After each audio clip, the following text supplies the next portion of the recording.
from our speakers and have an opportunity to ask questions of them once they've delivered their prepared remarks. This news conference is being simulcast in Spanish on the ATXN SAP channel and online on ATXN3. Additionally, real-time Spanish closed captions are available on the ATXN3 live stream and on the app. Buenos días todos, bienvenidos y gracias por acompañarnos hoy en esta conferencia de prensa. En un momento escucharán a nuestros oradores y tendrán la oportunidad de hacerles preguntas una vez que hayan compartido sus comentarios sobre el asunto.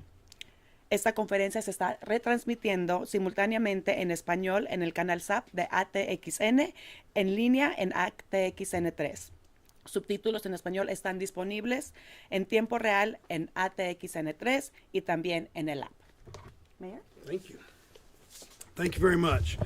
And I want to thank everybody that's here from the media for joining us today. I'm Austin Mayor Kirk Watson, and I know that you are all aware that there are plans for protests on Saturday at the state capitol.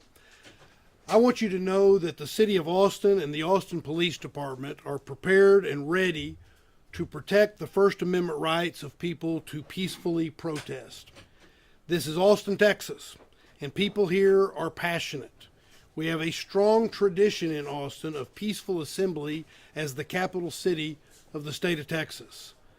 Austinites care deeply about human rights and due process, and they have always and will always make their voices heard. We welcome and support that. What we won't tolerate, however, are threats to public safety, violence, and property destruction. Just as our Austin police are here to protect the rights of people to protest, they will maintain public safety, and there will be consequences for breaking the law. That said, I trust the people of Austin. I trust the people of Texas. I trust them, and like other Austinites, I count on them to make their voices heard peacefully. We trust them to do it in the right way. Because when activity becomes destructive or creates a danger for others, including police officers, you're doing damage to our city. Austinites now to peacefully protest. And I have faith and trust in the Austin Police and in our police chief, Lisa Davis, who's here with me, and she'll speak in a moment. I have faith and trust in them that she and the other Austin officers will preserve the peace appropriately. They will be protective of those who want to express their point of view peacefully and will be protective of people and property. We are aware that the decision has been made to have the National Guard here to assist the Texas Department of Public Safety if deemed necessary on Saturday. I want you to know that that was not my decision or anyone's at the city, nor do we think it's necessary. Much of what you see out of Washington is an attempt to create fear and chaos. We should not play into these politics of fear. In Austin, we value the humanity of our immigrant community, and we recognize the fear some people want to create in that community. I want us to mitigate, reduce, or eliminate that fear and not play into that sort of politics. We must continue to assert our First Amendment rights to peacefully assemble and express our point of view without creating or adding to the negative consequences for real people already living in fear. So, please assemble. Make your voices heard, but do so in a way that takes care of our city and the people, all the people who live here. Do not become a tool in someone else's production of chaos. And with that, I'll ask Chief Davis to say a few words. Chief? Yep. Thank you, Mayor, and thank you all for being here.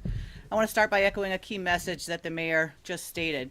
APT takes the constitutional right to peacefully assemble seriously, and we will all, as well as to allow the freedom of the press, while also ensuring public safety and the safety of our officers. It is a responsibility of the Austin Police Department to preserve the peace and protect life and property. As we've said before, unlawful violent behavior by agitators directed at members of our community and our officers will be addressed and will be held accountable. With that, I want our community to know we are prepared for the protests this Saturday. You will see an increased presence of officers. Our team is in direct contact with state and federal agencies and will work collaboratively with them as needed. We've also been in direct contact with event organizers through the use of dialogue policing. At the time of this press conference, I have a team of officers that are meeting with the organizers, several organizers from the event for Saturday. We'll remain in contact with them throughout the process, or throughout the protest as well. So this is the thing, you have to have a philosophy as a leader when you're dealing with issues like this, and this is a big deal. It has to be reasonable. So I'm looking at 4 philosophies that I have here with these protests. Reasonable, it's restricting the fewest freedoms possible. I want people to protest. I will be there with you. I will facilitate that as best I can. Peaceful protest and peaceful assembly. Disarming, limiting the use of force, the coercion and intrusiveness. I don't want officers to have to make arrests. I don't want officers to use force. Focused, we need to target only harmful behaviors and conditions. So the goal is, within a crowd, agitators are really good at hiding behind people that are to peacefully assemble. And what they do is they'll create this chaos. We're going to have targeted enforcement into those people and remove them from the protest and allow this protest to continue on. That's the goal. And then consistent, deploying predictable and unbiased tactics. That is our goal, and that's what we will do. We will be using all the resources we have available to us, from technology, motor units, bike patrol, mounted patrol, and our air unit. These resources, among others, will help us respond effectively to any unfolding events and quickly identify violent people in the crowd. Our department understands the importance of maintaining accountability and transparency, and we will be communicating essential information to our community during demonstrations in real time. To stay informed, keep an eye on APD's social media platforms, Facebook, Instagram, X, and APD in Espanol. If you choose to participate in the assemble, we urge you to do so peacefully. And like the mayor said, I believe in Austin as well. I think people want to peacefully assemble, and we're going to allow that, and we're going to help facilitate it. If you witness suspicious or dangerous behavior, remove yourself from the situation and immediately call 911. In our department, we'll have a room of department personnel. We will have 911 calls that can come directly to us from anyone in the crowd that's calling, giving us information. Our top priority, again, is the safety of our community and our officers. So let's all work together and maintain peace and order as our community exercises their First Amendment right of free speech and peaceful assembly. Mayor? Thanks. We'll answer some questions if you all have questions. Will the National Guard just be there, or will they be called in, like by APD or DPS, if they're needed? I can answer the question, but she can probably answer the question better. DPS is the one that would have access to or make any contact with the National Guard. That will not be decisions made by the Austin Police Department. That is solely and exclusively in the purview of DPS. So you'd need to ask that question of DPS. Can you give us even sort of a rough idea of the different training between the Texas National Guard and perhaps an APD officer that might be there? Well, I'll make a quick comment. Again, I'll make a quick comment about that. And I just heard her say we don't know that, but the quick comment that I would make is it's the difference between someone being trained to be in the military and someone being trained to provide law enforcement and be peace officers. And we can all imagine what the difference is in that. What we're talking about here is having at the ready a military force as opposed to a police force. You want to add No, I anything? think that's absolutely true. I guess I misunderstood. You were asking about the difference between an officer and someone in the National Guard. That's it. These are people that come in for the weekend. They get college money. They come and they serve their country, and that's a fantastic thing. But he deserves well-trained police officers, community, and respect, and that's what we have. So when they're called in, again, they will not be called in by APD. Our goal is, and I know this for sure, we have the resources available to address this assembly ourselves.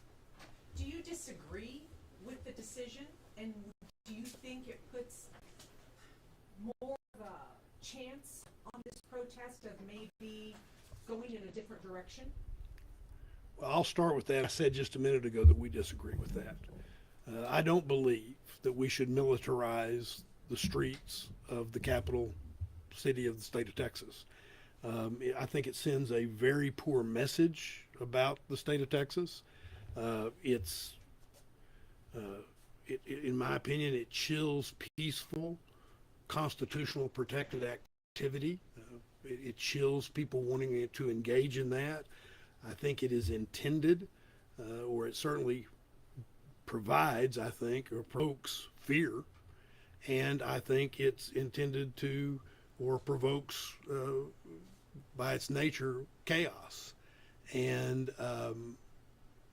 so that's why I said in my opening comments, I disagree with this. And you've heard the chief now say, in a very forceful way, we ought to let the peace officers do the peace officers' job, and they can do that. We're prepared to do that. Did Governor Abbott notify you before announcing on social media? No. No. Chief Davis, can you talk about your communication in a situation like this between you and DPS and how that works? Yeah, listen, DPS is a good partner to us, and we work together on a lot of issues. And so we have absolutely been in contact with them. Their role is to protect the Capitol and to be at the Capitol, and they will be there if, I'm imagining if we got to a point where the highways, they would help with access to the highways. So again, they've been good partners, and we have talked to them, and we'll continue to talk with them. But as of now, their role is to, it's for the Capitol. Chief, how would you say the department's response to protesters in May of 2020 is informing your strategy, your operations for this weekend? Yeah, looking at 2020, and I certainly have looked at video and doing research on applying for this job, you will not see a repeat of 2020. We are smarter. We are, again, we are reaching out to people. We have dialogue policing here now that we're bringing. And I'd love to talk more about that, of actually getting officers in and talking with people that are organizing this. These are the rules. These are the rules of engagement as we move forward, because they want to know, what do we do? How do we facilitate this help? And we are here to do that. They want to walk. They want to do all those things. We will be there. We will help facilitate that. And that's the difference. It is not, you are not going to see a repeat of 2020. What kind of crowd control devices can people expect officers to be armed with this weekend? Crowd control, well, I mean, there's no devices. We have, tools that we have for everyday use that we have. If you could be more specific, do you mean? In 2020, officers were using these rifles that shot lead pellet bags. Yeah, so that is, we do not use bean bags. That is not something the officers have access to. Officers are equipped with their taser. We do have pepper spray if we need that. Those are the tools, but we do not use bean bags here. Can you talk about staffing on Friday? You talked about there being extra staffing. You talked about being prepared to take some of those agitators out and what that looks like and what kind of space we're creating for that. Yeah, so this is the thing. And we have the staffing. There is no doubt about that. But you may not see us. This is the thing. In policing, it is about not being that visible, letting them peacefully assemble, right? And so, but having eyes on and making sure that there are no violent agitators in the crowd. We will be blocking off traffic. We will help them with our motors and escort them through town, however they want to do that, and facilitate that. But we will be looking for that violent behavior and removing, again, targeting those violent people and getting them removed from the area and allowing people to continue. That's the goal. You ended up with 4 officers injured Yes, ma'am. on this last protest. Anything in hindsight that you would change or do differently that might keep that from happening? Yeah, I think that's it, is kind of that intel of getting, who has the rocks, and they're really good, agitators are really good, like I said, of kind of blending in with a crowd that want to peacefully assemble and causing that chaos. And that is something, just being on the lookout. We're going to use drones. We do have drones we're going to be using, and that was helpful to look at the federal building and identify who was spraying graffiti. So we're going to use that technology. That's been helpful. It allows the officers to remain outside until it is clear that we need to go in and remove someone. If this stays on Capitol grounds, what role does APD have versus DPS? Yeah, if it stays on Capitol grounds, we could be on the peripheral just to make sure that it does not start. And if they do want to start marching, we could help facilitate that as far as traffic. We have time for one more question. I wanted to ask something. I came today because I'm urging my friends not to go. I don't think there is no such thing as peaceful protesting. I'm really concerned about tear gas being used, so I'm wondering if there's any way for you to advocate for that not to be done. Yeah, I don't want, listen, at the end of the day, I want this to be a peaceful assembly. I truly do. And I will help facilitate that to the best of my ability. And I do think having dialogue with the people that are there, that makes a huge difference. To be able to have people that are organizing these, to feel confident we're going to give them a phone number. Call me if you're recognizing someone in here, or they have a rock, or they're getting ready to attempt something, and we can remove people from the crowd. I don't want to fearmonger. I don't want to be that person. Let's have a peaceful assembly, but we'll be prepared. And the tear gas that was used, that was deployed by DPS. And again, I'm coming at this that we are going to have a peaceful event, but we're prepared, and that's it. And that's really the point. We want people, as I said in my opening comments, this is Austin, Texas. Part of what I love about Austin, Texas is our strong points of views, our passion, our caring about the humanity of the people that are here, and we want to protect. So a big part of what this is about is as I indicated, please state your point of view. Please be willing to protest.